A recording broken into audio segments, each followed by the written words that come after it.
السلام عليكم ورحمة الله وبركاته. ازيكم يا حبايبي؟ عاملين ايه؟ معاكم مروة السمان ودي قناة من الصعيد. طبعا انتوا شايفيني ماسكة بصلة وماسكة سكينة وعمالة ايه اخرط فيها. انا هعمل ايه؟ هعمل تقلية. شايفين يا حبايبي؟ ده طبعا طريقة التخريط البصلة ديت بتاعت ستي وامي زمان خالص. ما كانش فيه الكبات ولا المفارم الكهربائية ولا حتى المفارم العادية. كانوا بيعملوها بالسكينة كده ويقعدوا يخرطوها وخلاص ويعملوا التقلية ويعملوا الطبيخ. شايفين يا حبايبي؟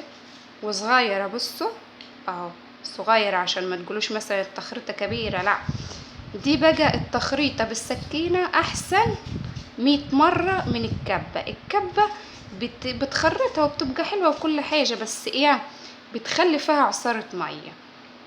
هخرطها هكملها وارجع لكم تاني.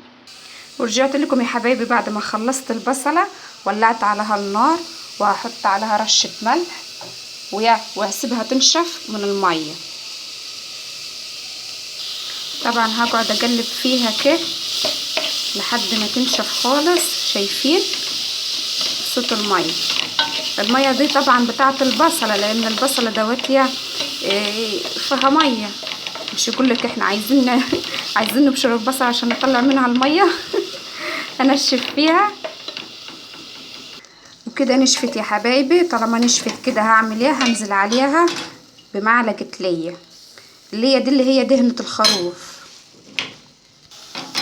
وعليها كمان معلقة سمنة هولندي، وهقلب فيها يا حبايبي لحد ما تحمر. هي دي بقى ايه التقلية الصعيدية للطبيخ الصعيد. وهنا يا حبايبي هي كده وصلت للون اللي انا عايزاه. هنزل عليها بالطماطم، طماطم متصفيه ومعصوره. زمان كانوا بيبشروها بالمبشره. دلوقتي بقى الاختراعات زادت. انا دلوقتي هسيبها تتسبك. شايفين حجم الحله ازاي؟ هوريها لكم ازاي تتسبك وتبقى التقليه. هغطيها يا حبايبي. انا مش هحط توابل ولا اي حاجه خالص. هغطيها.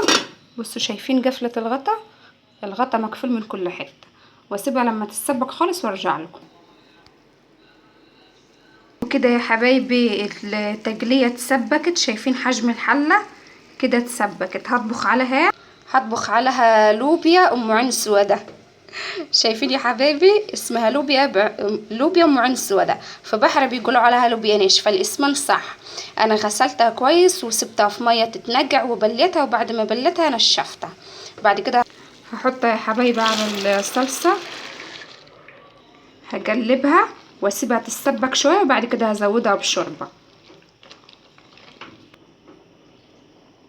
احط عليها شوربه فراخ يا حبايبي. شايفين الشوربه شكلها حلو ازاي؟ شوربه دسمه ونظيفه جدا جدا. وهنا يا حبايبي طالما كده غلت مع التسبيكه هنزل عليها بالشوربه